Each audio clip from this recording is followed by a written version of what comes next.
ഈ യാത്രയുടെ അവസാനം എന്തായിരിക്കും? കുരങ്ങൻ രാജാവാണ് ശത്രു. അല്ല, കുരങ്ങൻ രാജാവിന്റെ പ്രേതം. ഇതുവരെ നേരിട്ടിട്ടില്ലാത്ത ശത്രു, പ്രേതം.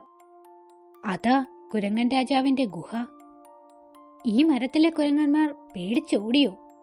അതോ കുരങ്ങൻ രാജാവിന്റെ പ്രേതം അവൻ അകത്തേക്ക് കടന്നു. ഹോ, മൗഗ്ലി, മൗഗ്ലി! ബഗീരൻ!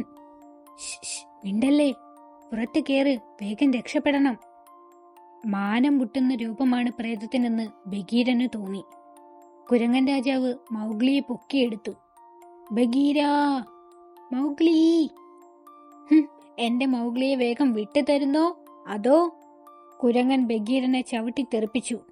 അയ്യോ, ബഗീരാ! അകേല, നിങ്ങളിവിടെ? ബഗീരനെ ഒറ്റയ്ക്ക് പറഞ്ഞയച്ചത് ശരിയായില്ലെന്ന് തോന്നി, അതാ വന്നത്. മൗഗ്ലി! ബഗീര, മൗഗ്ലിയ പ്രേതം! അകേല, നമുക്കവനെ രക്ഷിക്കണം, വേഗം. പക്ഷേ ആ പ്രേതം അവനെ എങ്ങനെ നേരിടും? എങ്ങനെയും മൗഗ്ലിയെ രക്ഷിച്ചേ പറ്റൂ.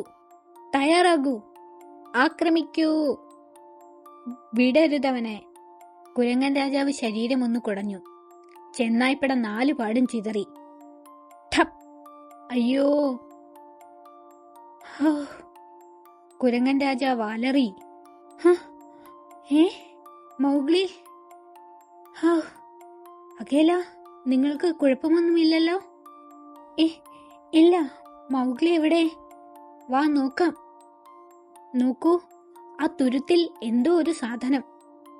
അയ്യോ, അതവനാണ്, ആ പ്രേതം. ബഗീരാ! കുറച്ചു സമയത്തിനകം പുഴയുടെ തീരം മൃഗങ്ങളെ കൊണ്ട് നിറഞ്ഞു. മൗഗ്ലി അവൻ എന്തെങ്കിലും ചെയ്യുമോ ബാലു? സൂര്യൻ അസ്തമിക്കാറായി. ഇരുട്ടായാൽ പ്രേതത്തിന് ശക്തി കൂടുമെന്നാണ് വിശ്വാസം.